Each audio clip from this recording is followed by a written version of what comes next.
Not sure what the delay on this is. I always have to refresh to tell.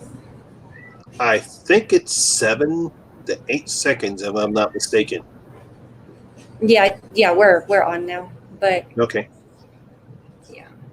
So maybe it'll just be us tonight. I don't know if false proxy sessions is going to make it by or not, or I don't know if anybody else might want to jump in. So I usually just kind of leave it up to whoever wants to, if anyone's available.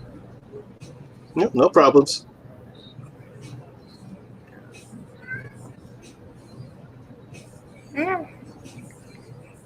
But other than the collaboration with Vicky, did you have anything else that you've been working on, or?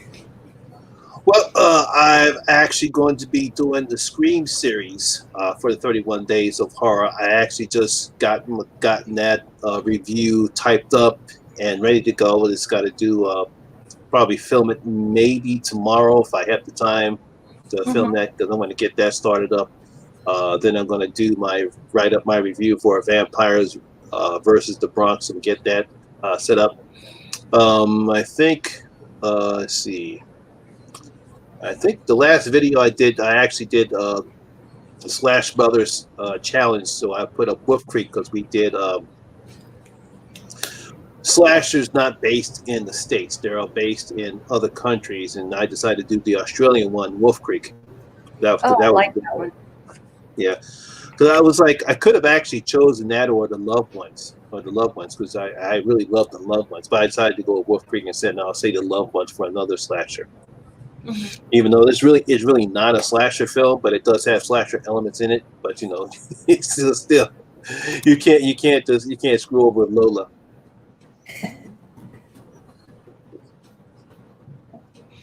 And did you get a chance to see Antebellum? I haven't. I've seen a few random trailers for it here and there, but I don't even know what the story's about. Well, not to spoil anything, but it's a very interesting. I'll just say this: it tells the story in a non-linear way, something like what Saw does, or like Memento, or Irreversible. Some movies like where they tell the story in a non-linear way, which I don't have a problem with. It's just that then there's two big twists in the movie, and I'll just say it's a good attempt in trying to do something different with a typical story, and that's basically all I can say regarding Antebellum. It was I said I'll give the filmmakers credit for trying to do something different instead of just trying to tell something that a story that we've seen many times before. So other than that, yeah, like I said, it was, you got to give filmmakers credit when they trying to do something different. Yeah, for sure.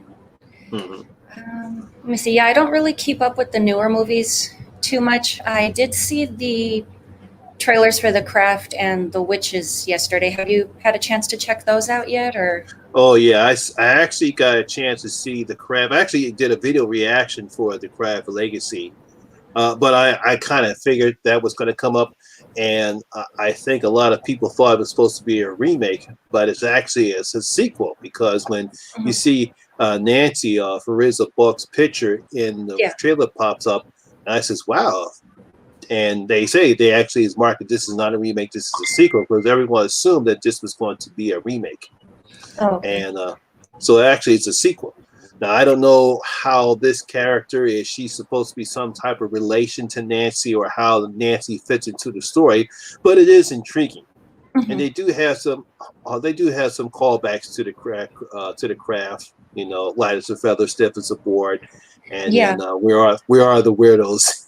So I missed the weirdos one. I like, and my boyfriend pointed it out to me as well. It's kind of more like they're embracing femininity. I cannot say that word. It's a tongue twister. Sorry.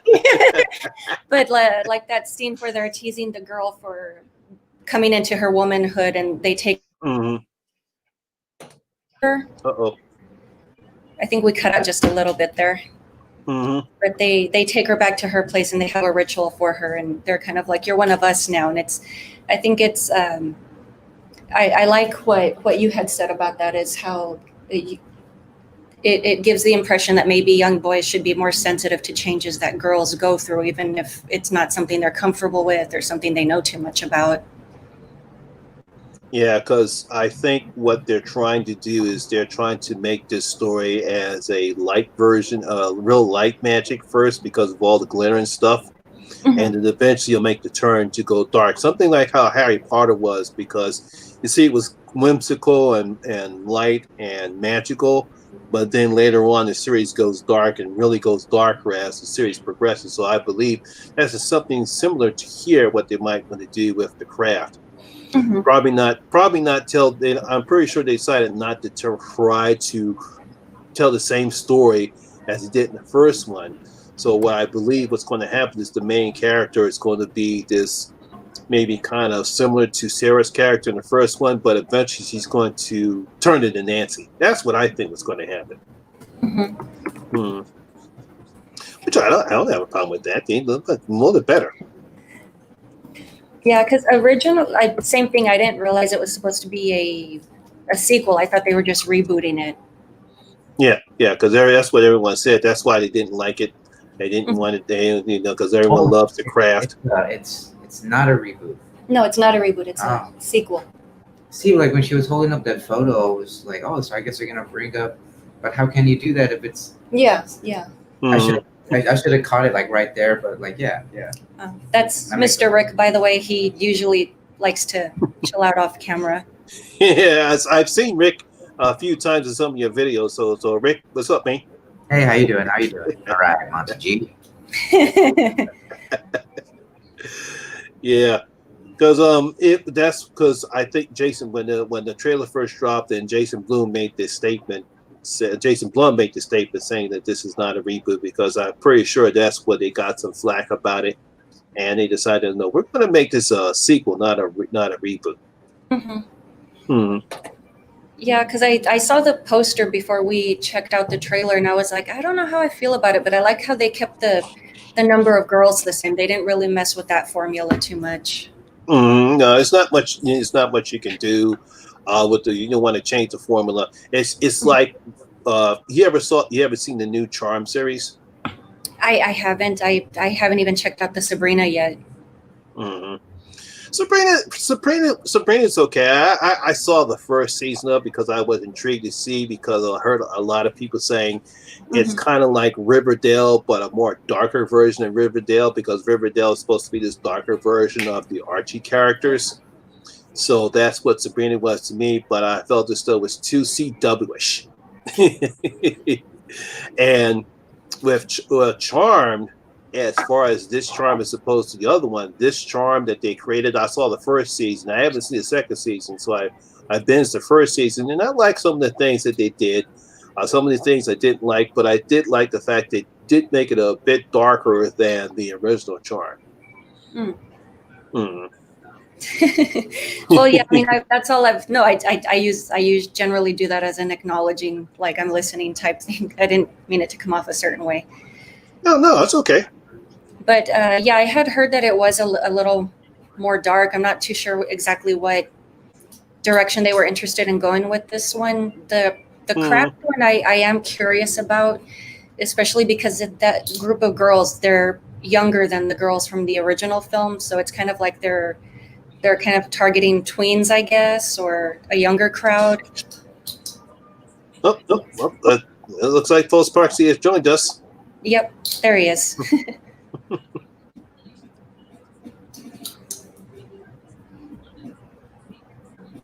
I think. Yeah, still haven't heard anything yet.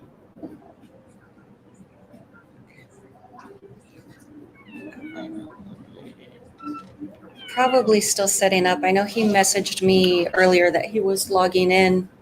Mm-hmm. Or Proxy, I don't know if maybe you turned your mic off or if you're muted. We can't hear you if you are talking. Yes, we can't hear you, my friend.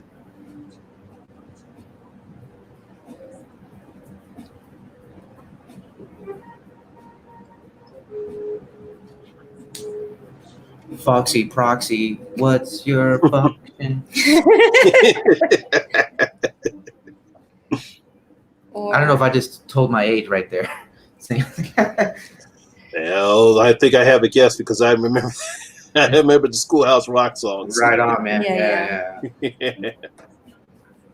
or Hey, don't just worry, really quick, Proxy, I don't know if maybe you might want to back out of the stream and then come back in. I don't know if maybe you're having a mic issue.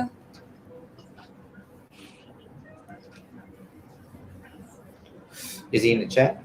Yeah, he's here, but we can't hear him. As far as I can tell, I haven't had any messages come through, so I don't know if he's having tech issues. But just really quick, going back to the craft thing, what are your thoughts on that in regards to a witchcraft film coming back for a newer generation? I mean, obviously, we remember how it affected our crowd. I don't know how it's going to affect this crowd because it seems like they're not into the Wicca religion as much as we saw back in the, I think, was it the mid-90s when the craft came out? Mm-hmm. Yeah. You know, because that's, don't know where their market is to. Obviously, they're trying to get more. I don't think they're trying to get the tween. I think they're trying to get like maybe older girls, maybe in the 17 to 25 range to go see this movie. You know, and just don't know if and when they're going to get this. Where they're going to market, where their marketing base is, if it's for this movie. But we'll have to see who is their core audience they're trying to reach here. I know they're not trying to market tweens, but then again, I can't remember this was PG-13 or not. Whoops, sorry. Uh-oh. There you go. Stepped on the remote. Yeah. No worries. Yeah, like, because I remember being in junior high when the original craft film was out and being super excited about that. But I do get the impression this is maybe like tweens, early teens, something like that, very, very young girls that they're potentially targeting. And then I'm under the impression just from some articles that I've read that there's less religion and more gravitation towards spirituality nowadays. So I don't know if maybe that was their angle that they were going off of, or I don't know what your opinion on that would be. Yeah, it could be that. It could be that they were trying to go into a more spiritual aspect of the film, and seeing that aspect and seeing how girls are, this type of group of girls are into this type of religion and seeing how it affects them, and especially the main girl. Because like I said before, I think what we'll see her first is she become the Sarah character first. Yeah. And all of a sudden, because of whatever problem she's having at home, eventually she will become twisted and all of a sudden will become Nancy. So I think that's how they're playing out, where instead of just having the same type of girls that they had in the first one, they're combining the Sarah and Nancy characters together in this one character, which I think is kind of a good way to do that. I definitely think it kind of came it could have came at a better time in a sense of the maybe like the climate that's kind of going on, in the sense that we have a guy who maybe didn't say good things about women and he's in a state of power, right? And now there's a resurgence coming back, like he sent the wave out, now wave's coming back in, and it's a woman's roar, it's a woman's blood, it's a woman's ability to create kings and also create things to depose kings, right? So, and all that's inside. And so I think it could have come at a better time where a lot of women are feeling repressed, and when those magical parts of us are repressed, it can harm us, right? Yeah, for sure. It turns into like other kind of like mental diseases, if you will, of the soul, right? Yeah, mental illness, health issues, or as you say, kind of the obelisk effect. And so that's when I saw that movie, I was kind of like as soon as I saw her have her rose, like, to me, I was like, boom, that's the blood in the goblet, and like that is the, they do the baptism and almost not so much like holy water of the of the patriarchs, but like the milk of Yeah, the milk of their ancient mothers, right? Because it was white with flowers, like Yeah. yeah. Bastet or Sekhmet, Some, however you want like to milk. see it. Women produce milk. It's not clean. Like I don't know. I'm reaching, but that's just my like just from seeing, because trailers are really just images flashing at you, and it like that's really trailers are not supposed to tell you what the movie's about, but they show certain pictures to tell your inner self you want to go see this because it's clicking with something, you know. Mm-hmm. It's like being hypnotized, you know, and you're thinking of the image. Like, I mean, we're having a podcast about images we saw, and we're seeing which one stuck with us. And everybody, and while everybody can go to the movie and see a different movie, we're also seeing a different trailer. So, I mean, I don't mean to get all. No, but it's kind of like the whole art is open to interpretation. Like everyone sees in it what they need or what they want to see. So like when I saw that, like that's what it to me, like it really is a craft how to take, like women taking Mother Nature's natural resources and creating weapons, maybe stirring a little fear, maybe using it to push a boy away and just as much to attract one, right? It's very interesting to see how magic is evolving in 2020 when we go and see this movie. Like it's compared to like what magic looked like, and what did that other first one come out? 97, I think. 97. What grade were we in? Yeah, 97. Like we were in like 10th, 11th, 10th grade. Yeah. 10th, 11th grade. We were like sophomores, juniors. I want to say younger. Well, then probably freshmen. Okay, well, yeah, because we were freshmen in 96. 96 and 97, and 97 and 99 is sophomore. So we're like sophomores. Okay. Yeah.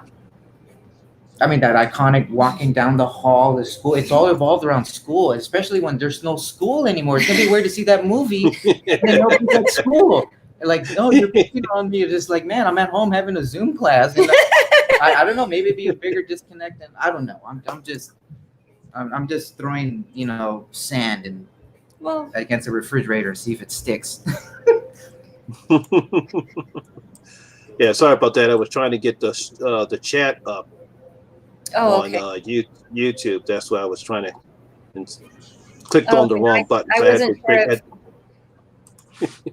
oh no, sorry. I just wasn't sure if the conversation route was maybe just kind of like, you guys are being a little too weird. Dial it back a little. Nah, we're all right. Okay. Yeah, it's because I don't know. Did you ever guys see the TV show that was on WGN? I believe it was called Salem. I did see that one. Yes. Yeah, I liked that one. It was all right. It was okay, especially for being on TV. Like, and the stuff they're kind of getting away with was cool. And so, like, it was like real, like every episode I was watching like a rock video, like for the shock value. Right? Now, because Marty just brought it up in the chat. That's the reason. Yeah, I was about to say I wasn't sure if he was asking about the same one. And Marilyn Manson was in that show too. Yeah, he was. Yeah, he actually did the opening theme song. Yeah, he actually did the opening theme song too. Yeah. That's right. He did. Yeah. Well, that came off of Pale Emperor. Right. Yeah. Yeah. We're all the weirdo misses. Yeah, we are. Salem was pretty cool. But let me see. I know Soulless Trenchcoat brought up something earlier where, what was it? Soulless Trenchcoat. That's kind of cool. Yeah, Soulless Trenchcoat. Soulless Trenchcoat wins. Where is it? It should be interesting because Harry Potter kind of brought magic into the mainstream, which to my knowledge, it really wasn't too heavy in the 90s, and the craft was kind of the breakthrough for that. Yeah, I think it was a little mini boiling pot because we still had the original Sabrina the Teenage Witch. We had that's true. The Charmed, and then I want to say there was one other witchy show, and then Craft came along as well. Yeah, cause I can't remember. We had Practical Magic. I remember all that. We had the witches. We had the Witches of Eastwick. Yeah, so we had those main. Those are probably one of the two more popular movies starring witches. Witches before. I think those movies came up before we got Charm. Charm, yeah. I mean, of course, obviously we have the comedy, The Witches. Which Yeah. is it was a that was a more. Then of course we have Hocus Pocus. And it's funny how the landscape changes over time. Like we go into this debates about witches and magic and all that, and then just a few years later, it's about vampires and werewolves, and then zombies. and then we kind of go through this wave of like the magic, like when the magic is the same, the dealer makes the difference, right? Yeah. Films are reflective of their time, so Yeah. that's why I was curious, because they're using younger girls. Like, are they trying to empower young ladies? Kind of like you're not some weak little fragile thing. You have to let yourself get pushed around. The first craft make that abundantly clear. Mm-hmm. As soon as they go into the bookstore. But sometimes girls need to be reminded of Yeah. that, and it's not a bad thing. Like it's sometimes it has to use a scary face, right? Mm-hmm. But yeah, because I'm sorry. Yes. Marty just asked me, did I see the new trailer of The Witches? Yes, I actually saw that trailer of The Witches. It was because I was waiting. At first, I was like, wait a minute, don't tell me this remake The Witches. Yeah. So what do you think of that? I'm interested. What do you think of Witches? Well, I'm pretty sure most people know about my thing when it comes to reboots, remakes, and rebootings. It's going to happen. Right. It's just what Hollywood does nowadays. Mm-hmm. They think, I mean, put it this way, they finally decided to remake The Exorcist. So as much as it pains everyone and pisses everybody off, I mean, it's like it's going to happen. And and my thing when it comes to reboots, reimagining, if you're going to do it, try to do it in your own style, in your own story. We don't need a shot-for-shot remake with Psycho. Psycho.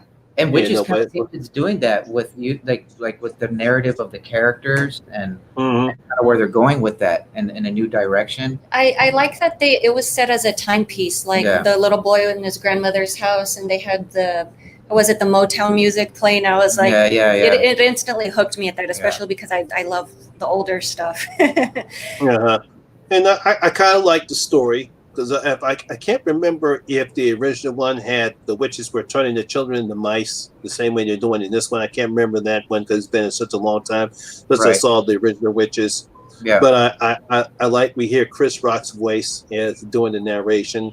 I like Olivia Spencer's in this one. Oh, that is Chris Rock? I didn't realize that. Oh, okay. That's Chris Rock, yeah. All right. Yeah. And we have Olivia Spencer. She's playing the grandmother, and when I saw that, I was like, oh man, they got the actor from The Help, man. I go like that. She's like a powerhouse, man. Like I was like, she just isn't working anything now, you know? No, I don't know anything about her. I haven't seen The Help, so I can't really comment on that. But like, she was good. She was good in The Help. Yeah. Patricia hasn't seen it, and I saw it, and it was really good. I enjoyed that. Well, yeah. False Proxy said he's having problems with his audio. Oh, bummer, man. Well, we're still here, and we'll wait it out. We're still waiting. Let me see. Yeah, he says he's going to drop out and test some things. If not, then thanks for the invite. He just messaged me right now. Okay. But let me see. It doesn't look like we have any witchy women in the chat today. I'd love to get another female. I know. Yes, we'd love to get another female's perspective in here. Have you seen? I don't know. Have you seen any of the new movies that came out this year, like before COVID hit? Did you see The Invisible Man? No, I haven't. Oh, you got to take a look at that. I love what they did with the Invisible Man. I love how they still use the same name of the scientist in the original as they do in the remake. Elizabeth Moss was great in the role. A lot of people didn't like how he became invisible, but I like the idea of how he became invisible. Because of his background. He was into optics, and not to sound too techie, but everyone knows when it comes to invisibility, you're just simply playing with optics. How we see things, and that's the reason we see. But if you can bend light to where it doesn't reflect where you can't see the person anymore, and that's basically what this guy does. Okay. But I really loved it. I think if you ever get a chance, you have to see it. I thought he really did a good job. But of course, when you have Lee Winnell, did you ever see Upgrade? But it doesn't ring a bell. No, you definitely got to see Upgrade. I don't watch too many new things, honestly, and it has to be something to like really pique my interest to watch. I was about to say, trailer. like, what was the last like movie we went to the theater to see before COVID? It was probably Joker. Like, it was the Joker. Or we saw the Star Wars one also. Yeah. I forget which one was But first. it was we watched that one. So was it the final? Was it the Last Jedi or Rise of Skywalker? But we saw Joker. Well, see, actually, that one would still tie into the women empowerment theme. What was it? Ray, her name was. You know, kind of like how she holds all of this strength within her. This very very strong will. Mm-hmm. Yeah. So, like, no doubt about it. Yeah. But yeah, like the Joker, like the last movie we saw.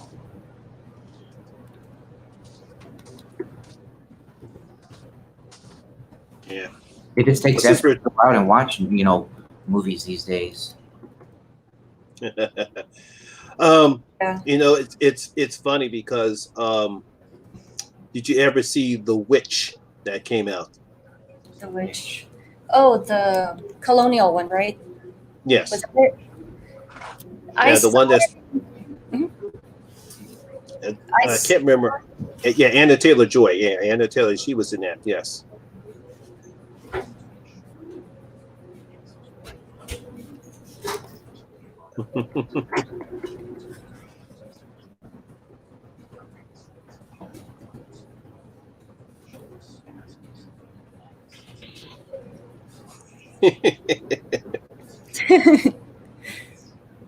Yeah, apparently all the witchy ladies are over at Freaky Girls Life, which is going on right now. I'm like, I don't know any witchy men out there.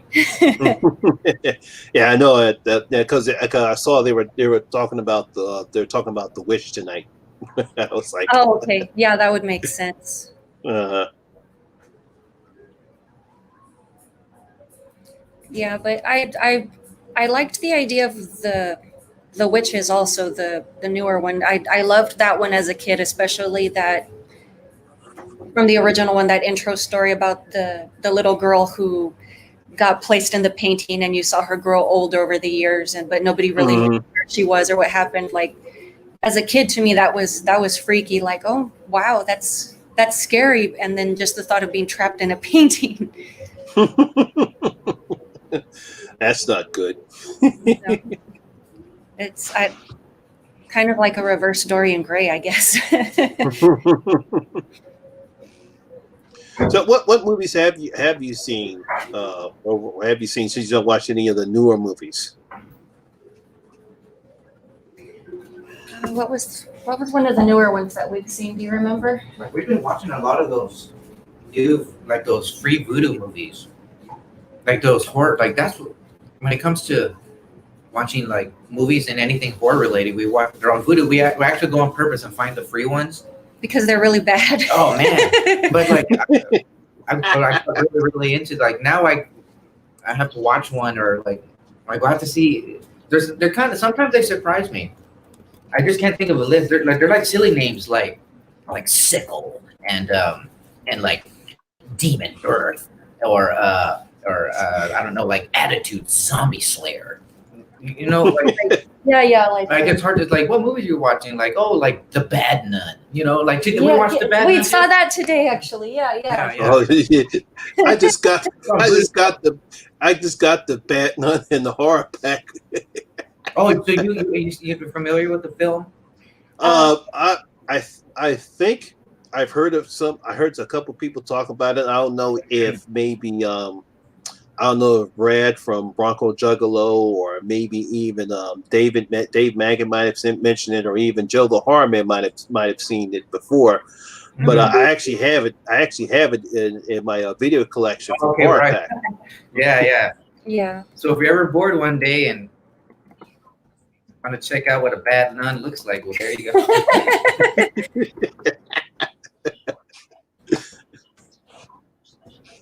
Yeah, because let's see, I'm trying to think what other movies have I seen so far this year? Because I just did a few reviews I posted and now I'm drawing the damn blank.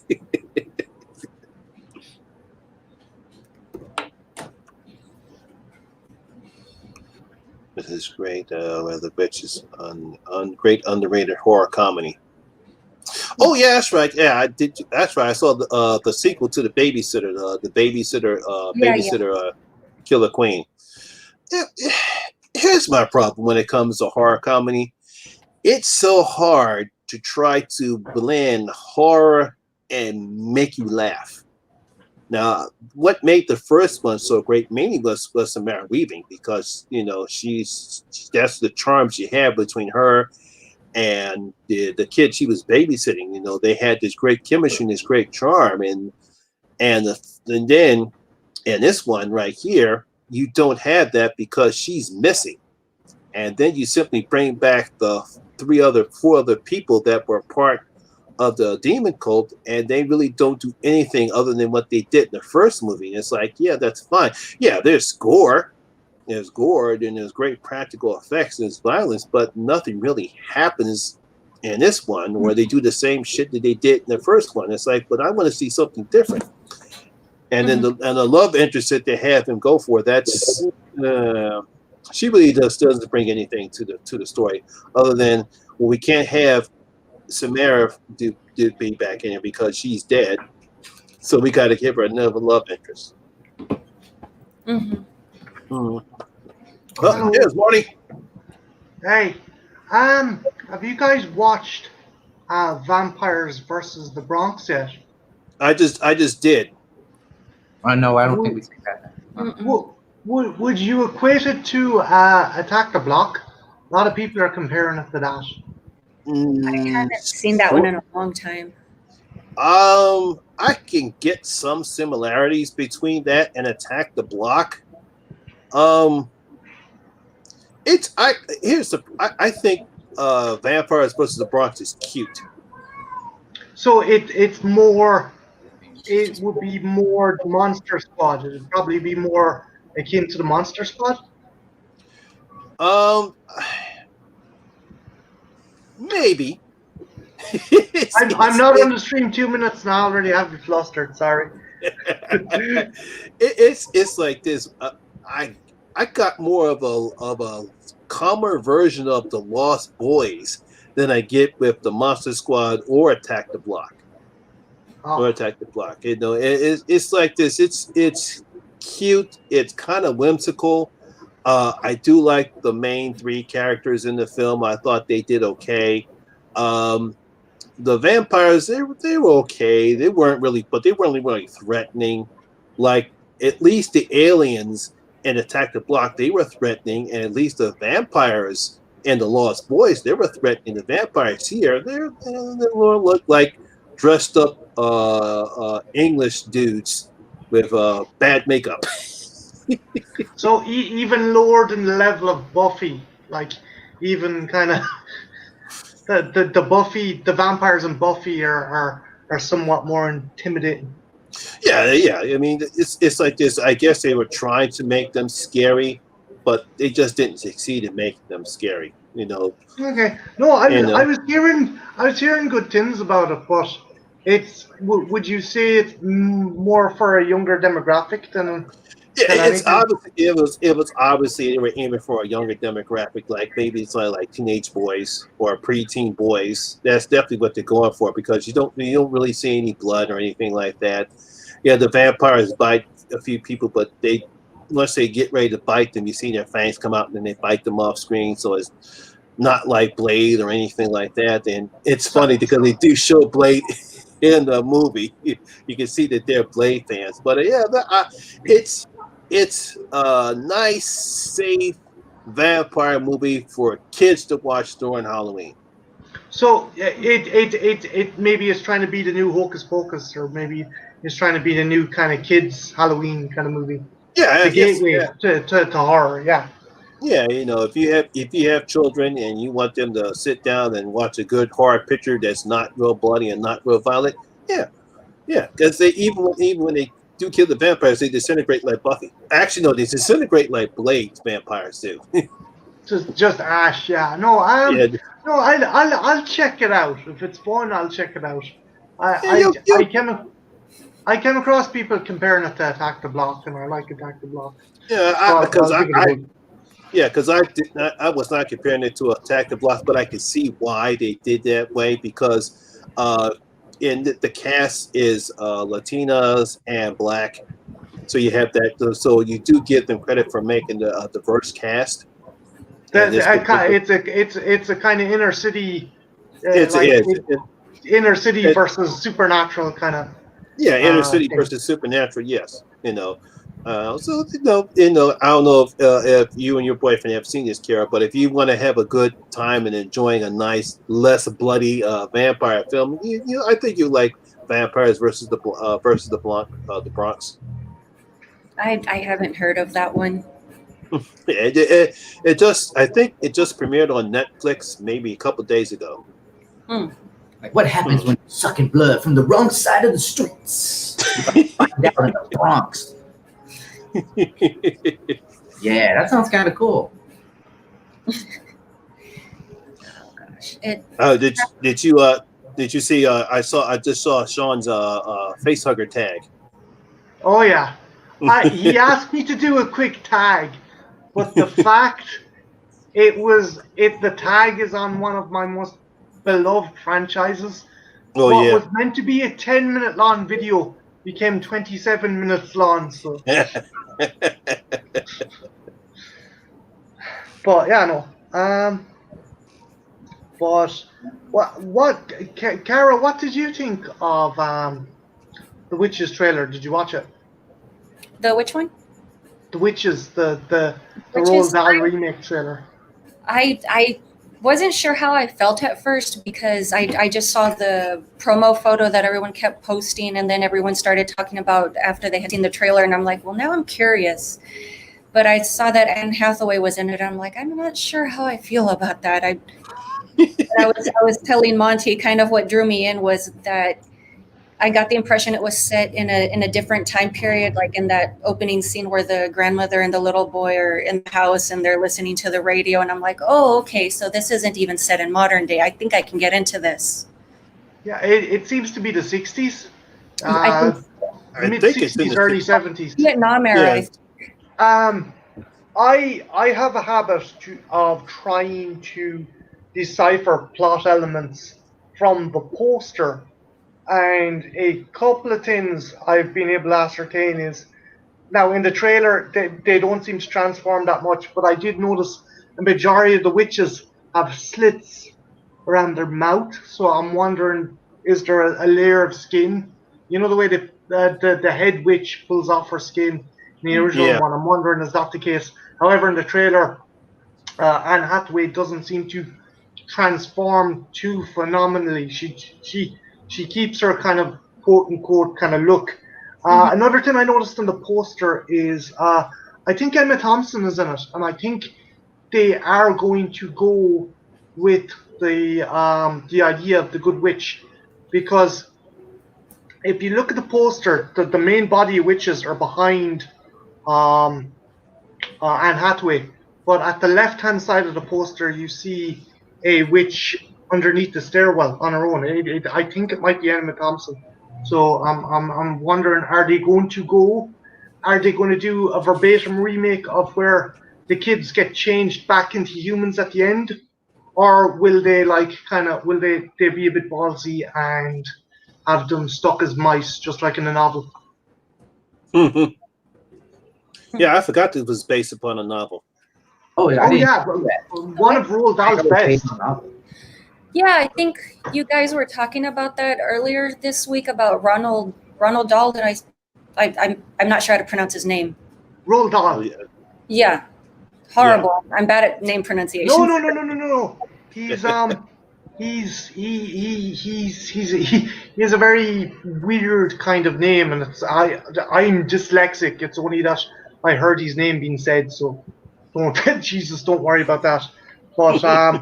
But the cool thing, I think Roald Dahl could be considered the kind of branching point from grim fairy tales to what we have modernly, because his books were incredibly dark. If you read any of his books, like The Witches or George's Marvelous Medicine, like kids are glued to the ceiling. Matilda, the Trunchbull. Do you remember? I don't know even if you haven't read the book, you've probably seen the movie where the Trunchbull swings the child around by the pigtails.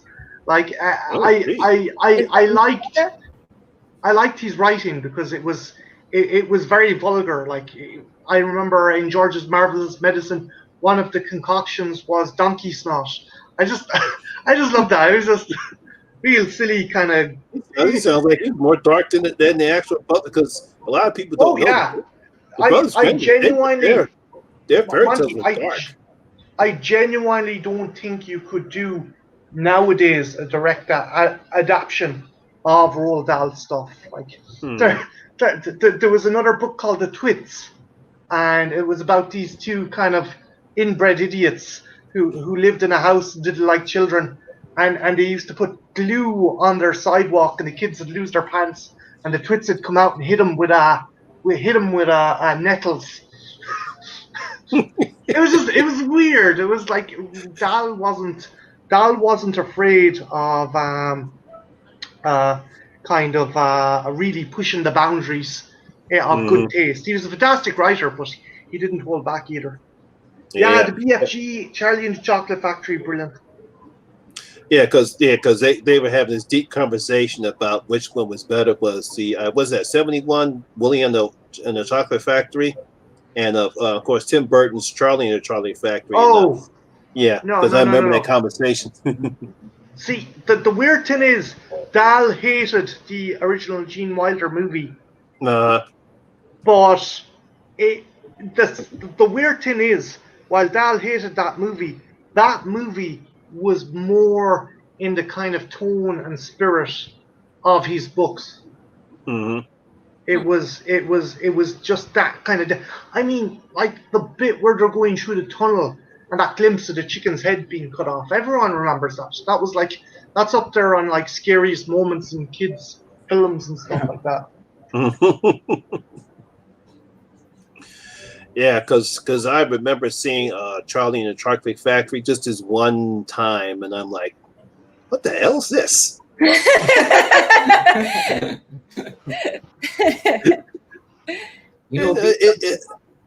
I'm sorry, but speaking of, I'm just thinking of remakes. Would be?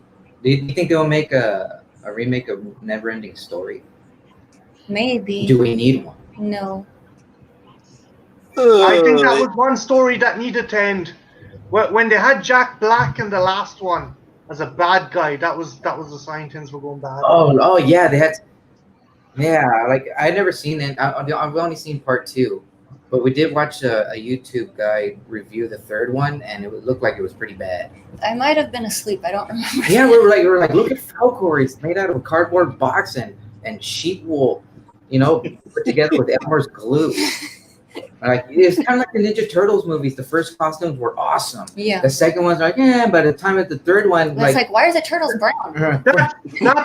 That's a similar that is actually a similar thing because Jim Henson's workshop worked on the original Turtles, worked on the original Neverending Stories, and then as the movies go on, the studios didn't want to fork out that money because obviously law of diminishing returns. So like you ended up getting them outsourcing to cheaper kind of effects houses.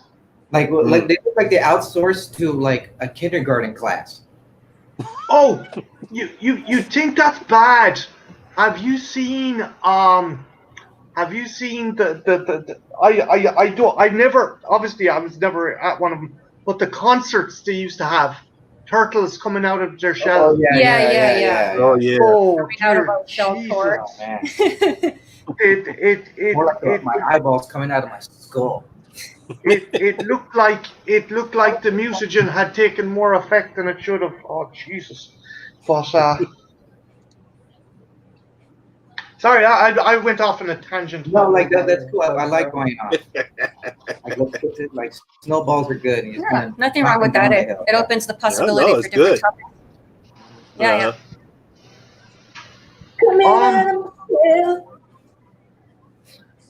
Sorry,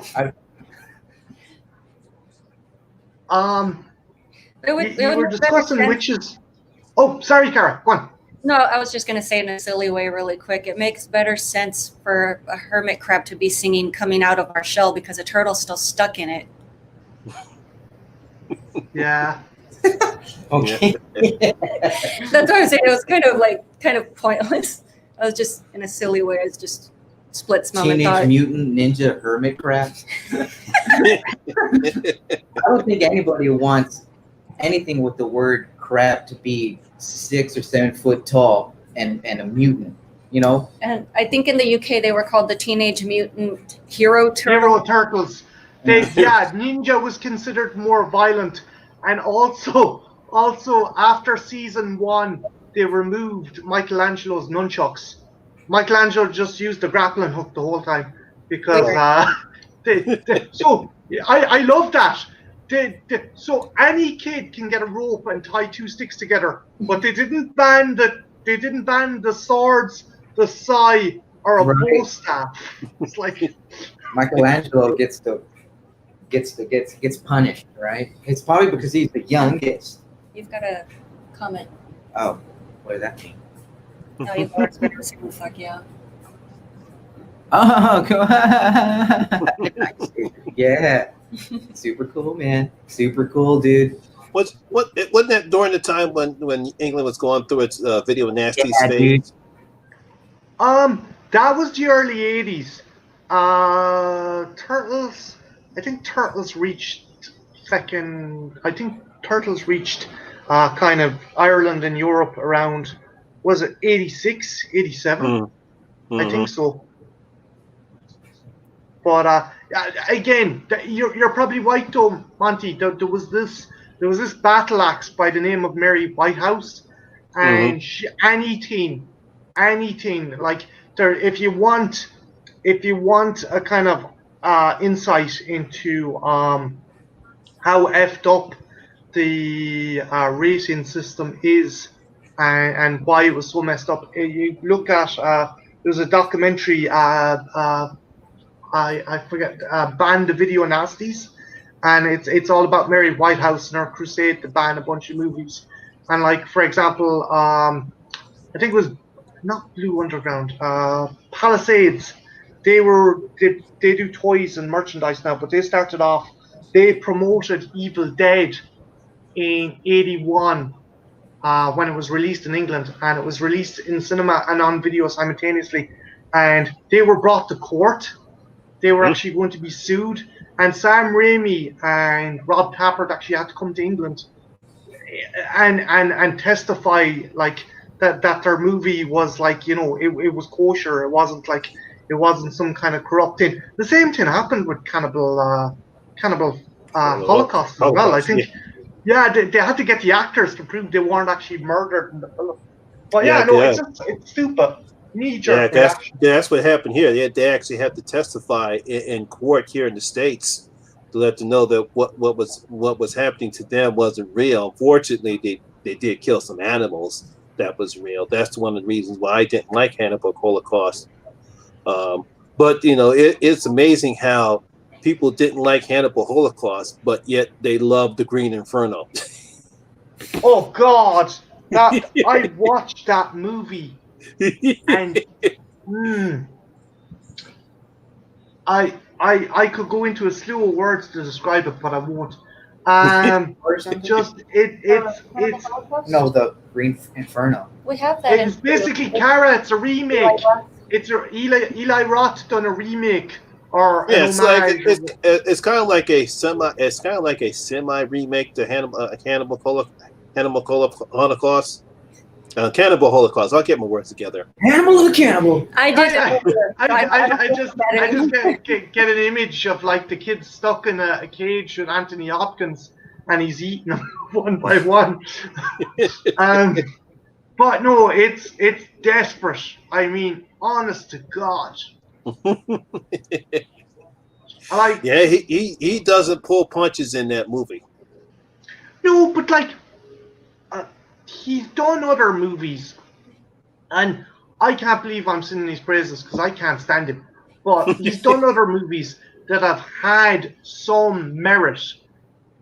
this was just. I mean, like, there's one guy with there's one scene with a guy, and like he's panicking. He's in the cage, and he starts looking after himself, and everyone's looking at him, and he's going, what's wrong? What's wrong? In a panic situation, it's the best way to relieve stress. And they're like, oh yeah, I remember that scene. Why? Why? Yeah, we won't say what he's doing, Kara. Let's. Well, are y'all still talking about Inferno or Cannibal Holocaust? No, the Green Inferno. No. Yeah, Green Inferno. In some ways, and I'm not defending Holocaust either, but in some ways, Green Inferno makes that other movie look coy. I think. I just. I thought it was just meant to be an homage film. I didn't think it was meant to be like a remake or anything, because I had always heard about Cannibal Holocaust and I was never interested in it until Green Inferno, and then I started going back and watching those. I think there was also a kind of like non-related sequel to Cannibal Holocaust where they're like trying to make it into a love story or something. Yeah, it's a Slave of the Cannibal God. Yes, yeah, that one. I think Ursula Andrews is in that, or someone. Jesus, that was a rough movie. It wasn't that great. Cannibalism and romance, you gotta love it. Well, hey, you can both feel your heartbeats as you eat someone else's. Right. How's the stew, honey? It's smelling really good. How do you like them thighs? Still kicking. Look how the nerve is still electricity in the limb. Look at what happens when I put salt on it. Mm.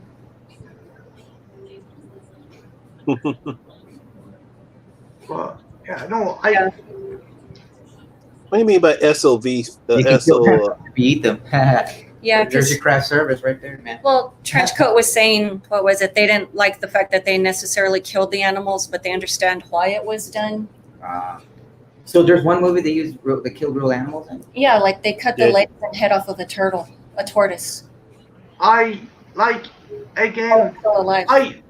do think it's double standards in the way people give that movie shite, but then everyone lords over Apocalypse Now when you see a oxen have its head removed while it's alive. That's that's double standards. Yeah, that was a very rough scene. A ritual actually being conducted when they cut the head off of the that large male cow. I haven't seen that in a long time. Like they hacked its head off. But Apocalypse Now, right? And other like YouTube videos of. Well, I think slaughterhouses also used to do that as part of ritual to purify the animal before you slaughter it. Right. Yeah. So that's what I'm sure they used it. Yeah. They just filmed it, right? Yeah. To create the tension for that really cool scene. I love Apocalypse Now, so that's why I know exactly. I'm not saying it isn't a good movie. I do kind of find there's a bit of hypocrisy with people who are like, oh, Cannibal Holocaust is, I'm not watching it because of animals being killed in this, but they'll go off and watch Apocalypse Now. Like I just there shouldn't be any real dichotomy between the two. Well, you know? Maybe if you want to be, turtle? They did. Because the cut of the head off in its feet seems it was done for food source. Yeah. They just filmed it. Yeah. So they filmed the butchering. But a lot of people argue, well, they justified it because they ate it. They like, you know what you can find on YouTube these days? I go to sleep of people cracking lobster in half alive and then throwing it in a boiling pot. Yeah, that's seafood snuff videos. Right? Yeah. Well, those type of videos. Oh God. Yeah. I watch them like eat snails, the large slugs and snails. Really cool stuff. Like real interesting. Yeah, it is. But they're all alive, and it's. I like the art though and how they cut them. It's very cool. Have you guys watched? It's kind of a horror, kind of a psychological thriller. It's a movie with Jake Gyllenhaal called Enemy. See, right? Yeah, they gotta eat them. Oh yeah. Well, just really quick, because how people mention about slaughtering animals in film, but nobody really condemns Lawrence of Arabia. I mean, they shot a rabbit with an arrow at the beginning of the movie. Yeah. Did they shoot like real animals and kill real rabbits? I think they did. Right? There's a lot of dead rabbits, man. And they're like, because I know an animal when it's like kicking and squirming, I go like, that's a death rattle. Like a bludgeoned animal that they shot. It's been a while since I've seen Lawrence of Arabia. There's another terrible movie called Food of the Gods, and whether you like rats or not, I think about 30 of them drowned during one scene. Yeah. It's funny. It's actually funny because I think because when I actually saw that movie a few times, and I heard some. There it is. I heard some behind the scenes stuff about the rats that they use, and they actually didn't drown any rats. If that's what I heard, I think they didn't drown any rats because some people actually thought that they did. And no, I heard the accident. They didn't do it deliberately, but apparently some of them drowned accidentally. Yeah, they shot some of them with rock salt. I still think that's pretty cruel. From what I think they shot something with paint, because the scenes where they're supposed to be killing all the rats, they actually shot them with paintballs. Okay. Yeah. Well, but I mean, you could also think like, what was it? Creep Show, that last segment of the guy that was a total germaphobe and all the roaches and everything. Like, it's inevitable that some of those did wind up getting killed too. Mm-hmm. But yeah, I was going to say there's a movie with sugar, I'm after forgetting his name. Jake Gyllenhaal called Enemy, and it's a psychological thriller. And the first scene in the movie is a lady standing on a tarantula. She has this kind of cam. She's kind of a cam girl, but her thing is she steps on insects, and it's weird. It's a running theme through the movie. If you get a chance, check it out. It's an old movie. I think it's about 5-6 years old. Okay, I've never heard of that one. I've never heard of him starring in that one. Oh, it's really cool. Basically, he finds his doppelganger, and some sinister stuff goes down. I'm not going to tell you anymore, but it's worth a watch. Okay. Did you see Andy Bellum out there? Is Andy Bellum out there yet, Marty? The cinemas are slowly opening, and we're getting trickles of stuff. But I like like our cinema, Genie Mac. What are we showing at the moment? Like Inception was shown, Rambo, the last Rambo movies, still in the cinema. It basically there's a trickle and stuff. The newest movie that came in was New Mutants, and no, my missus didn't want to risk seeing it. I'll say this about the New Mutants, and Kira, I don't know if you're into superhero movies, but it's okay. It's way better than Dark Phoenix. It's definitely way better than Dark Phoenix, and they really did try something. But the only problem is like if you're not familiar with the source material, you might not understand either. Yeah, you'd be lost. Drinking paraphernalia would probably be better than Dark Phoenix, Monty. But yeah. But are you into superhero movies? I watch a few here and there. I'm more of a casual viewer. Like, I'm not all up on all of the universes and who dies in which storyline and all of this. I know the vagaries. The great thing about comics is, Kara, no matter like everyone's Jason Voorhees in comics, everyone comes back. Wolverine's died 17 times now. I know, yeah. Johnny Storm died, and he comes back. Reed Richards. I mean, know. Monty, it'd be easier to find people who haven't died in the comics. You could probably count the amount on your hand. Just the amount of people that haven't died. I mean, it's like they killed Superman and brought him back.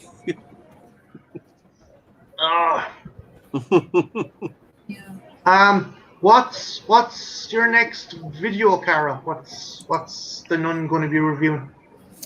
I don't want to give away any titles yet. Because okay. No. I just sorry about that. Sorry. No, no worries. Yes.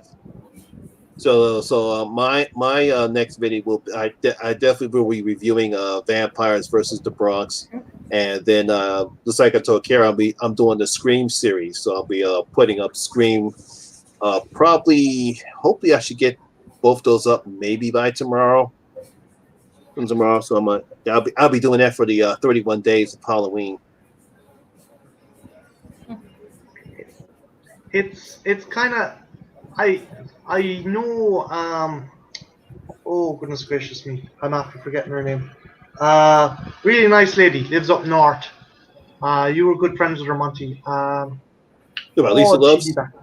Yes. She got totally burnt out. She swore she'd never do it again. So I gotta give props to anyone who can do the 31 for 31, because that's sweet Mother of Mary. That'd burn you out. Oh no, I'm not. I haven't tried to. I'm not trying to do that because I don't have to. Because unfortunately, in order to do that, I would not have to work, but I have to work. So no, it's just something that what I do for the 31 days of horror is all I do is I do a series like 31 days. I did Saw. This year I'm doing Scream, and then I review other horror movies throughout the 31 days of horror, and then I also do like we're doing the live stream next Thursday for the horror hangout. I'll be doing that on my channel on Thursday, and then some other things. And I have like I did a collab video with Vicky, Nightmare Maven. That's up right now. And then I'm going to have another collab video with Rebecca. I'm doing her collab while she's doing, because she's an independent filmmaker now, and she's doing a movie called The Embalmers. So I'm gonna do a video with her about that as well. So that's basically what I do. But me trying to do 31 reviews in 31 days, I don't have the time for it. You turn into me. You turn into a shagging alcoholic, man. Like, Jesus. But yeah, no, myself and Deacon are going to watch, and I think we're going to try and review a thing called Ghost Watch. It came out in the BBC in 1992. Do you know about it? Yeah, I know about Ghost Watch. Yes. It's essentially a War of the Worlds event that happened in England in the 90s. People didn't realize it was an actual what's the word I'm looking for? It was an actual theatrical kind of event. They thought it was real because like they got actual presenters, and they never said stuff like that during the showing. It was almost similar to a TV show that came out in the States called I think it was Special Bulletin, where everyone thought it was real and they actually thought it was some type of some hostages, some anti-nuclear group had some hostages, and next thing you know, everyone thought it was real. Yeah, it's called Special Bulletin. They thought a nuclear device had gone off. I remember everyone was in the boat. Yeah, I remember watching that. And after there was another one about a meteor coming towards Earth, and they had fake adverts and stuff, but they had to put on during the adverts, this is a TV show. This is not an actual This is a TV show. This is total work of fiction. Yeah. Just to answer False Proxy's question, he wants to know what's my process when making my reviews. Do you get your conclusions or rating? How do you get it? Basically how I feel about the film, because I break it down as obviously, how the film looks, how it was directed, how the film looks, how the film is written. Does it have when it comes to horror? Does it have suspense, tension? Are the characters believable? Then it comes down to acting, and of course, gore and effects. Is the CGI good? Does it look phony? And that's how I draw my conclusions. And is it enjoyable? Do you really? Is it scary? Is it not scary? Does everything look good? That's how I basically draw my conclusions, and then that's when I give my rankings and give out my bloody gold coins. I love your rating system as well. That's pretty cool. Yeah, I mean, I am a miser, and we hoard our coins. It's a huge McDuck job.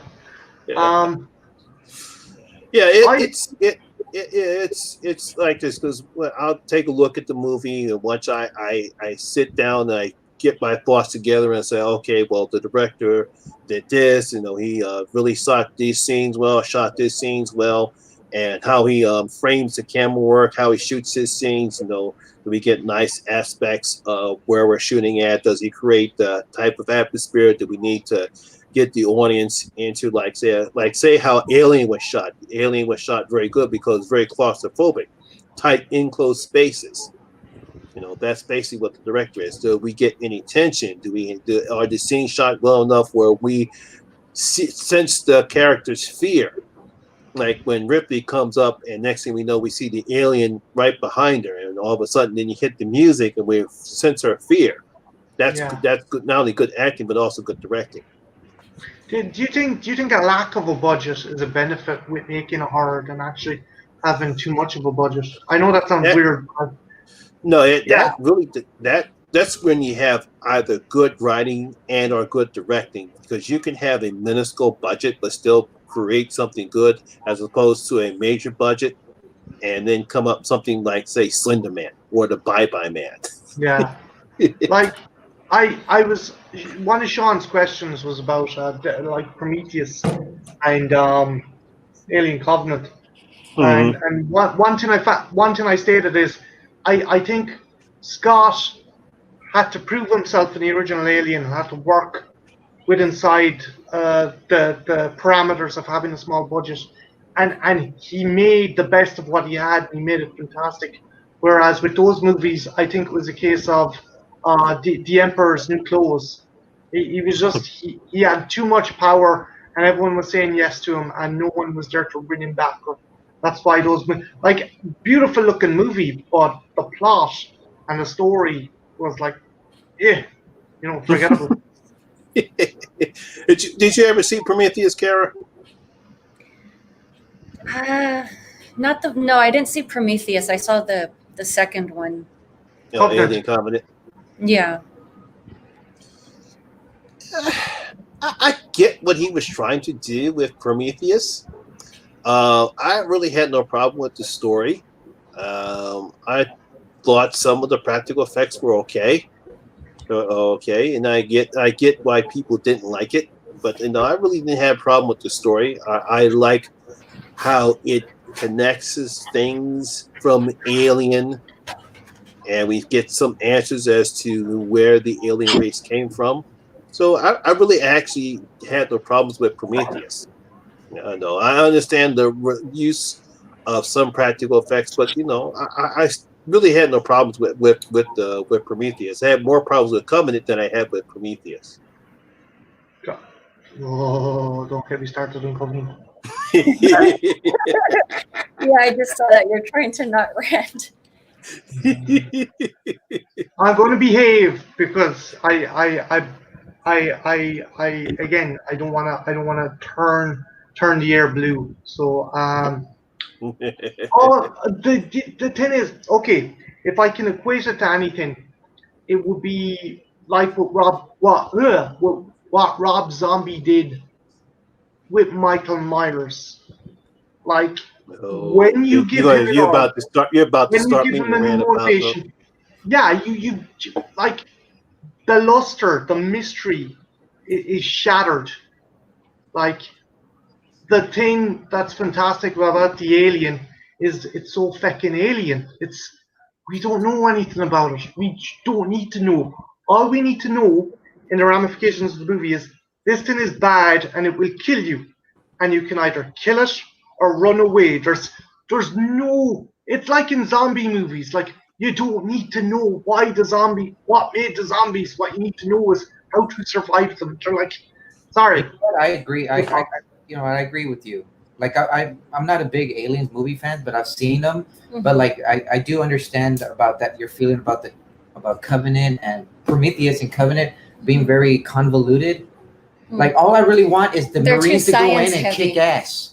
Like the second one. My favorite Alien part 2, when the Marines go in and they just kick ass because it's the monsters versus America bullets, or you know what I mean? America, yeah. The cool. Actually, the thing is though, Rick. Again, I'm going to go on a soapbox. that movie is the actual opposite of that. That movie is a Vietnam analogy. You have these Marines with so-called superior firepower, and they're like all through the movie. Okay. Sorry, dude. Go on. No, go. That's good. That's good. I never thought about it. Like, no, keep going. So all through the movie, they're full of bravado, they're full of bluster, and they're talking about their weapons, their smart guns, their M51 pulse rifles. They're real quick, they do the same thing in Predator. We're in their fucking helicopter. Yeah. Like, Ron Cobb open up their gun. The guy's like, "This will make you a goddamn sexual tyrannosaurus." You know. Anyway, continue. You're right. I just think it's how the guys come loose, though. Ron Cobb designed the aesthetics of the vehicles and the weapons to represent the American GIs in Vietnam. So the thing is, these guys go down. They're full of piss and vinegar, and they get their asses kicked by a primitive animalistic species because they're fighting on their territory. They're fighting in the alien side. They don't have the advantage. That's pretty good. You know what? I never think. Now I've got to watch it all over again, and never think like that. Like we got our ass handed to them because we're in the they're in the jungle. You know. Well, it's like when the Brits came over for the what was it? What war was it? American Revolution or the French Indian? French Indian? Yeah, I think. Yeah. The French Indian War. Yeah. They were having trouble adjusting to the fighting tactics. The Patriot was about. Yeah. He had those tactics. Yeah. Mm-hmm. But that's cool. I like that. Like that abandoned place is like the thick jungle, and they're kind of like, we got the badass weapons, but we don't know how to fight here. Yeah. And that thing, and I don't know if you ever seen those alien video games where it's kind of jump scary, where it's like on Xbox, like it's called Aliens Colonial Marines. Like and you're supposed to just like run away from it or hide from the alien. Oh no, that's Alien Isolation. Because I was watching a YouTube player play it and just like to doze off, and I was like, man, this game is trippy. It was cool. Yeah, I liked it. Yeah. But you're in there and you're like, shit, you know, like this. I had to hide in a locker for 15 minutes in that game. But you're right. I like that analogy. I like that Vietnam. You're right. You know, there's even a soldier wearing the Rambo goddamn headband. Mm-hmm. Right? Yeah. You'll probably rant about Alien Covenant like I ran about Slender Man and the Bye Bye Man. I'm so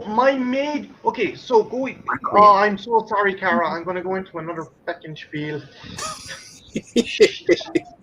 Okay, I'm going to shorten it. I'm going to do my best to shorten it. As I was saying, like the Rob Zombie Halloween, the mystery is lost. But not only is the mystery lost, the mystery is urinated upon when we discover that the xenomorph was not an extraterrestrial, but a construct of David, David is a man-made synthetic. So, by extension, we made the xenomorph.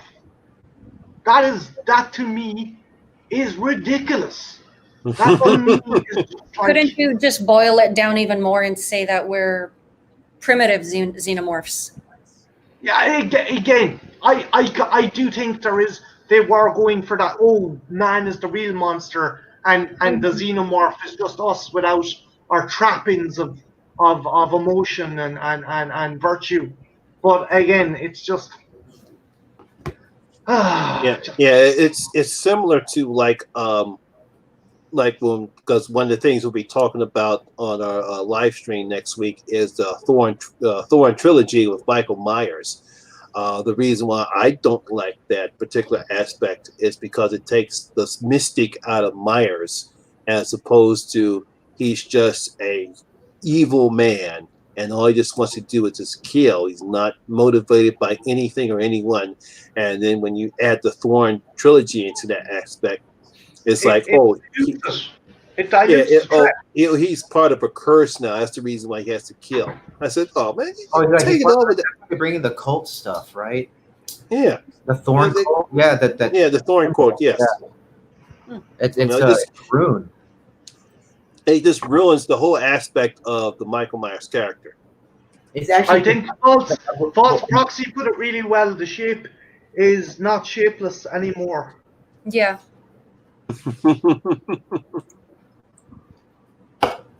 Uh-oh. Sorry, Triplets Colt, but no, the Slender Man was one of the worst horror pictures I've seen. Which one? Slender Man. Oh, Slender Man. Yeah, they're talking about that in the chat. Oh. I haven't seen that No, one. I see that one on your Voodoo, like and on YouTube. It pops up. I see the cover of it, you know. I don't get, like, okay, Alien, it's a reverse with alienization, but I don't see how a video game, what was Slenderman, it was originally a creepypasta and then it was turned into a video game, right, guys? I Slenderman think has a so. video game? I don't know. I didn't know that. I don't remember it ever being a video game, but then again, I don't know. Yeah, because it turned out to be a creepy pasta, and then eventually these girls so much believed about Slender Man that they eventually killed this other girl because they thought she survived. Yeah, she didn't, Monty, she didn't die. She nearly. That's right. Yeah, she survived. Yeah, just about killed her, right? Yeah, just about killed her. Yeah. It's funny because I was watching that interrogation like not too long ago. The interrogation of those two girls. It's on YouTube. You can watch. I've been watching a lot of interrogation videos, like crime interrogations. Are you going to try and beat the polygraph? Is that it, Rick? Right. The trick is you put a tack in your shoe. That way, because your blood rate actually changes, your pulse rate changes when you're about to lie. So you step on the tack to throw the machine off before you actually tell your lie. Yeah. What I really learned from those videos is that you don't talk to the freaking cops without a lawyer. That's all you need to do. Not talk to cops. Much better than putting a tack in your shoe. And I was like, it's just like, I just need a lawyer. That's it. Telling you lawyer. Rick, you can't be cheapskate, man.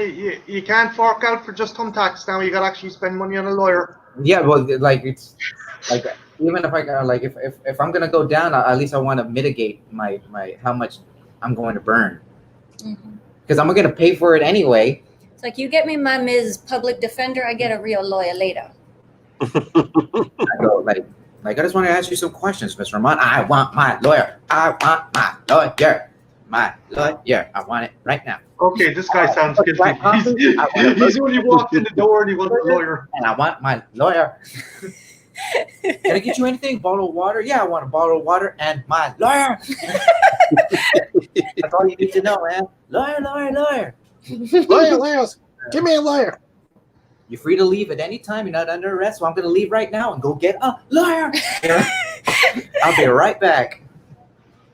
But no, I watched. We just brought you in for a parking violation. Damn lawyer. And it starts out so nonchalant, and by the end of it, they're telling the investigator like where the body is. It's fascinating as all hell. What was it that last one that you were watching? The Russell Williams. I think so. Yeah. Like the military guy, right? Yeah, the one that was in the Canadian Air Force. That one's really good. That's my favorite one. No. I was thinking about something. I think they actually showed a maybe about a minute teaser clip of Monster Hunter. That's that new movie that Mila Jovovich is starring in. It's based on the Nintendo. It's based on the Nintendo. Game. Yeah. It's like, isn't that based on a game? Yeah, it's based on some this game about this. You tackle huge monsters. Am I thinking something about where you climb up like the Colossuses? Oh, you're taking the Shadow of Colossus. Shadows of Colossus. Okay, I'm getting confused, but right. Monster Hunter is basically you're in an alternate Earth where there's like dinosaurs and dragons, and like the currency is you kill them and you take their teeth and their hide and you can make weapons or sell it off as currency. Sorry, dude. Like, where's that? What platform is that game on? I'm gonna steal I that. think the new one is on all platforms, but the original one was on Nintendo. Yeah, it was on Nintendo. And then NES, regular Nintendo? Sorry, dude? Like NES? Like Oh, Nintendo? no. The Wii. Okay. The first it was the game- Wii, and I think they now Wii. have it for the Switch. Yeah, it's on the Switch as well, Monty. Yeah. Okay. Yeah. Because I'm like, it's funny, like I'm big into video games, but like I don't own like a lot of them, you know, like money and such. But like I do kind of keep up, like watching on YouTube, and like the way I get games these days is whatever Xbox Gold is given away for free that month. Yeah, I'm gonna check that out on YouTube and watch and see what's up. So they can make a movie about that. We have one of those on the 3DS. Yeah. See, you have the cartridge on the. Yeah. Oh well, dang. We're taking to school tonight, man. Yeah. They also have this. There's this another trailer that I saw that just came out. Something called Love and Monsters, where you have these. I see that. That looks fantastic. It's where it's teenage. These are two nice young people. They're in love, and next thing you know, something happens and monsters start attacking. They call it the monster apocalypse. And like several years later, the monsters roam the earth, and all of a sudden he's looking for his girl, the love of his life, and she hears him on a ham radio, and he decides to go find her, and he has to trek throughout the entire land that's now full of monsters. Monty, who was the actor that played Merrill Dixon? Great actor. He's good friends with James Gunn. I think Michael Rooker is in this one. Michael Rooker. He's in it. Yeah. He was in the trailer. I couldn't think of his name. That's why I was asking you. Yeah, Michael. Because when I heard his voice, I said, "Wow, Michael Rooker's in this one." Yeah. Man, Chris, I've been thinking about getting an emulator. Just do that. Yeah, I'm gonna do that. I might have to look into that Monster Hunter business. This part of the show is brought to you by the crackberry. It's so cracks your berry. So crack. Y'all guys got a 4K TV? Huh? Y'all guys have a 4K TV? It's just a smart TV, not 4K, just HD. No, because I don't know if I think maybe it was smart, but you had a 4K TV, you could definitely get yourself an emulator. Right, like, but I have a tablet where I've done it on Android platforms before. I have it set up. I just haven't I haven't messed with emulators in about a few years. I keep forgetting. Like, I'm gonna have to check all that stuff out. I'm gonna do that. You forgot to show them the best part of the can, where it's the keister on the back of it. Oh, the butt. You know, there's like the butt. Oh, it's probably too shiny. There it is. Oh, okay, I see it. Yeah. But like, I never. You see that? Is it because it's called crack? That's why an ass is on the back of the can. It's probably It looks very phallic, right? And then this guy's right here, just bending over. It's like, yeah. Oh, Rick, are you saying that the character on the can is presenting themselves? Yeah, it is just like at attention. Speaking about Marines. Gee. Gee. You don't what was it? You don't tell, we won't ask. Kind of fucking job. Nope. Like, you're right. Don't tell. Don't ask. Don't perfume it, and I won't smell it. Right? What? They're saying slap the can. I recommend the Kuso the Flying Lotus movie. What is that? Where's the can? Right? Kudo's a Flying Lotus movie. Yeah, False Proxy was saying before I go, I recommend the Kuso the Flying Lotus movie. I've never heard of that. Is that kaiju?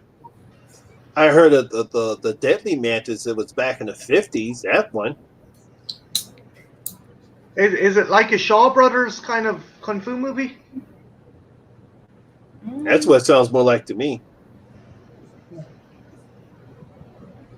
Speaking of kung fu, I've been watching a lot of. I mean, you guys are familiar with the Tubi app, right? All that free TV. Yeah, I have Tubi. Record looks like a boner. Yeah, that's what it's like. For real. So I've been watching a lot of old school like kung fu, like 70s kung fu. It's been kind of Rick, I think all the old Shaw Brothers back catalogue that Tarantino didn't buy out is up there. What was the flying something? Oh yeah, the flying Flying guillotine. guillotines. Yeah. Flying I guillotines. like that Dude, one. yeah.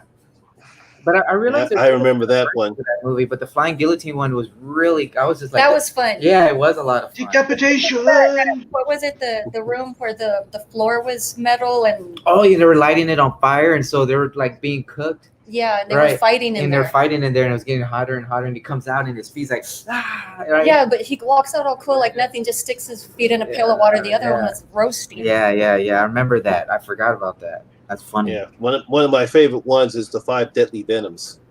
Have we seen that one? Ooh, it might be there. It doesn't sound familiar to me. Mm-hmm. I love the movies, but I can't remember half the titles, and half the time they bloody blend into each other. It's like Yeah, One-Armed Swordsman. We saw that one, One-armed sword. didn't we? The One-Armed something. Was it? No, He that was was he was a one-armed one-armed boxer. boxer. He was, but that's the same. That's guillotine, though, right? Yeah, that's guillotine. Like, yeah, because it gets him confused. He goes, look for the one-armed boxer, and he's the one who killed like your students. Yeah. Yeah, So he's Ca- killed ca- every armed person. yeah. But Kara, one- have you I'm not familiar with that one. have you guys seen Samurai and Baby Cart? Or I- Lone Wolf and Cub? Is this not? Samurai and Baby Lone Carrot? Wolf and Cub. Oh, I've heard of them. I've never seen any of or them. Hawkinson. They're awesome. It's I've always wanted to see that. Same as the Zatoichi, the Blind Swordsman. oh yeah. They're great movies. Just the funny thing is, I collecting the graphic novels of Samurai and Baby Cart, and ever since the bloody Mandalorian came out, I'm finding it super bloody hard to get those books now, because everyone's like, it's been when the Mandalorian was compared to that, everyone was in a rush to Venom 1 and buy 2. the comics. Like I'll check they those probably won't even read it. I gotta check out this Mandalorian. I haven't got a chance to see it yet. Ooh. You haven't seen it yet? No, I have not seen the Mandalorian yet. Oh my crispy cheese! Seriously, man, it's basically I enjoyed the last Star Wars movie, but it left me brokenhearted. This has restored my faith, and it's pretty good. If you like Sergio Leone westerns, or if you like samurai movies, watch The Mandalorian. And if you like small little green lads that are cute, watch The Mandalorian. Right. Well, you were not satisfied with the rise of Skywalker? I had fun with it, but that was a movie that was put together at the 11th hour, if ever there was one. I didn't hate it. I think the fact Neve was with me, it helped. She loved it, and I got enjoyment out of it because she was enjoying it. But it was a sloppy movie. It was like it was like someone tried building a house, and instead of cement they used soup. That's the only way I can describe that movie. Because I think what they were trying to do was trying to fix all the problems that The Last Jedi had, and they were trying to appease the Star Wars fanboys who were pissed off with The Last Jedi. So that's why the film was a bit disjointed. Which film? But trying to fix that mess, Monty. That would be like the Rise of Skywalker, Rick. Okay. Okay. Right. That would be like trying to heal someone who has been disemboweled with little kids' bandages. It's that film hemorrhaged mess all over the place. Sorry. That's okay. I like that description though. I see he's bleeding all over the place. Like Star Wars is hemorrhaging, man. Use the Force. And by force he means little Star Wars plasters you put in kids' knees. At least Trenchy liked it. No, look, I'm not going to be one of these fucking dickheads who are like, oh, you're stupid, you like this, or oh, you're stupid. What do you cake made Like- from your voice? Like what you like. Yeah. If you like something and it doesn't stop someone getting up the fucking morning, like it. Jesus Christ. Yeah. I mean, I know I like Freddy's Dead. Wait, okay. I actually enjoy Freddy's Dead, but in an ironic kind of way. Like, you know, I was watching it and I was like, I was confused. But you know what won me over, Monty? Demonic sperm. When demonic sperm started swimming around Freddy's head, I was like, right, we've entered the fucking ether here. This The green demons. Damn. That's what they look like. Sorry, just they look like they look like manfish, just fucking flying around. Just, Flagella is evil. Don't have sex. It's bad.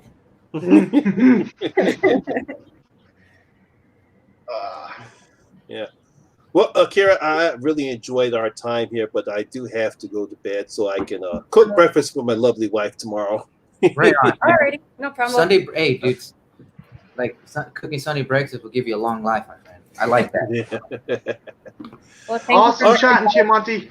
All right, Marty. Everyone, good night. And All right, remember, nice meeting you, dude. See you guys later. rules. I'll see you guys later. All right. Good night. I actually, Cara, while I have you, I need some advice. Mhm. So, for Halloween, I was thinking of doing something interesting. You went off the topic of witches, so I didn't bring it up. But there is actually a legend about a witch in my county. I'm thinking of doing a video on it. But would that be very disjointed, considering I review kind of movies and stuff, to do a factual kind of semi kind of historical video? I don't think so because I can't remember her name right now. What it slips me right now, but she does horror film reviews. She also does documentary type styles for like phenomena, serial killer type stuff. Spooky Astronauts. Her name's Oh, cool. Yeah, she does stuff like that too. So no, it doesn't. I don't think it would be off at all. Okay, no, I was just worried it was kind of off the ball or off the cuff, like, you know. But yeah, no, I won't ask what you're going to be doing, but like, is it is it going to be a new character, or are you going to is the nun the next in, or do you want to leave it as a surprise? She'll be back for a while, just while I get the finishing pieces on a new character smoothed out. But yeah, there's definitely going to be someone new introduced. And have you guys gone out and kind of gotten Halloween stuff yet, or have you boxes of Halloween gear already? No, we talked about Ashley. going to Party City, or because it's not too far from us, right? No, the one I really want to see is World Market. Oh, right, that's right. No, we haven't gotten out because we have to, especially right now that Uber only carries one person instead of, you can't do pull anymore, at least here. Oh, Yeah, because we got an Uber everywhere at the moment. Yeah, we don't have a vehicle right now, so it's either take two separate Ubers or just one of us goes by ourselves. or a tandem bicycle. The two right, you should get yeah, a tandem bicycle. Right? We could dress up like witches. I I was thinking bicycle. I just see Cara pedaling away and Rick in the back with his phone, and he's like, yeah. Oh. Well, see, I'd have to ride in the back so I can wear the cape and have it fan out. But yeah, no, I as always, I'm looking forward to your stuff because it's pretty cool, and I've gone back and watched your old stuff as well. Oh, okay. It reminds me because we totally got carried away talking about movie stuff, and I wanted to bring up a reminder for the giveaway that I would be doing. Let me pull up my calendar really quick on the 10th So that one would be a solo stream. I would just be doing it as a trivia type thing, just that way it's fair. Everyone gets a fair chance to answer. But I'll throw up a tweet, a pimp tweet, or something like an hour before. I can be doing it over the week, or if you want, like. It'll be. I'll do 2 different sessions just because it's 4 mystery boxes that I have in total that I'm going to do. So 2 Blu-ray, 2 DVD. I only have 1 Region 2 film, but everything else is just like Region 1, Region A. So as long as you have a regionless player, I'm not. I'll watch. I don't. I live fucking on the other side of the world, and 2, I only have Region 2 capability. Oh. So, but no, I'll tune in for that though. It should be good crack. Yeah, I totally should have done this towards the beginning of the stream, but then me and Monty started talking about the witches and the craft and all this other stuff, and it just totally slipped me. Way to promote a giveaway.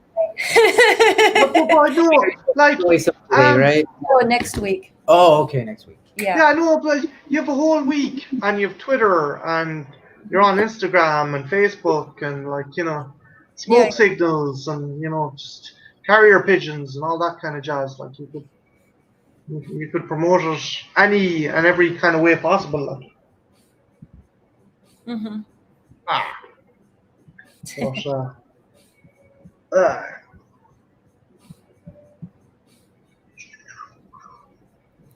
Wu-Tang Clan. Yeah, I forgot about that. The Wu-Tang Clan bought most of the movies as well. Cara, I'm going to dust off because it is 25. Oh yeah, 4. He's on the other side of the pond, and he's like 6 hours ahead of us. Yeah. I don't really sleep. I have trouble sleeping. It was funny because, like, when I tell you, like, I worked with that English doctor, so when he went back home, and we had to communicate, he would call me like at 1, 2 in the morning sometimes to be like, "Oh, you got to take care of this or do that." Mm-hmm. It's funny, I keep forgetting that, right? Before I go, guys, I have one question. I don't know if I asked you this already. If ye could go on, I probably asked this already. The head like if I can say, if you could go anywhere in the world on vacation for like a week, where would you go? Tuscany. Tuscany. Because of the soup.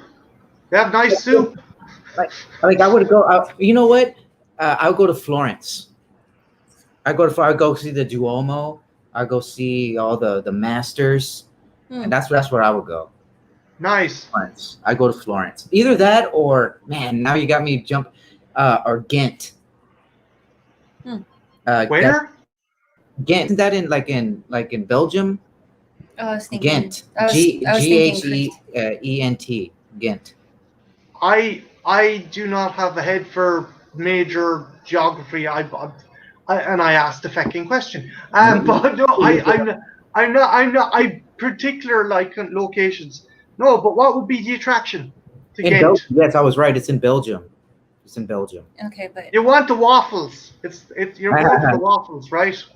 What about yourself, Cara? Where would you go? Antwerp and Brussels and all that stuff. So is it more the architecture that you're wanting to go? He's asking, or a particular reason? And there's an artist section and with art history and the cobble roads and it's almost like I'm not even a big beer kind of guy, but I can't help but go and get a nice lager, a tall stein, something like that.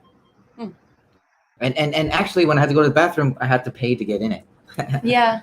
There's parts in the U.S. that do that too. Oh, they do that too? Yeah. When my sister went to Europe, funny. She said that when she was in Germany, that you go to the bathrooms and you have to pay money.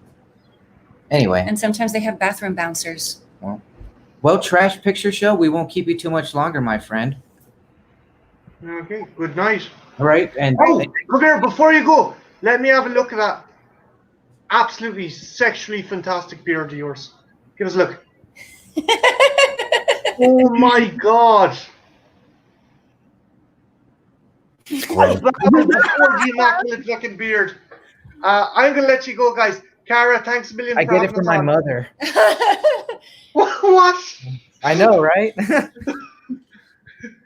I go to bail, guys. Cara, thanks a million for having us on. And have a good one. Take care. All right. Well, thanks for dropping by. Right. Good night. Good night. Bye. Where is the yoga magic? So I guess it's just us, and I guess we'll shut it down from there. We can. Yeah. If you feel we're done for the evening. I think we're done. We've An been hour. going on 2 hours That's now. pretty good. It was a good first Saturday. What does the YouTube chat look like? There are 4 viewers right Okay, now. yeah, and we're- the chat's right here too if you don't want to Okay. be flipping back between right. screens. Like a rat trash waffle cake. Cute. There you go. But Tress is the one with the. He's got the ZZ Top shit going on. It got legs. He knows how to trust them. Let's see, I don't know if there were any other questions we might have missed while we were chatting. Right, maybe. Just make sure we get those. Oh, before- yeah. Yeah, False Proxy never told us what Kuso was. It's the Flying Lotus movie. Well, we'll check it out. We'll put it Google it. it's noted, duly noted. But yeah, good Saturday. What time is it? We got enough time to 9:41, still Yeah. super early. kill off the rest of these cracks and have some fun. Yeah. It looks like we're at a good stopping point. I don't think we had anybody else asking any other questions So I guess I'll just send us out. Is that okay? already. All righty. We'll just send us out and we'll do it right. We'll do it strong. We'll do it well.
Burritos and tacos and beer in my veins. Oh, God. It's crackberry, it's not beer.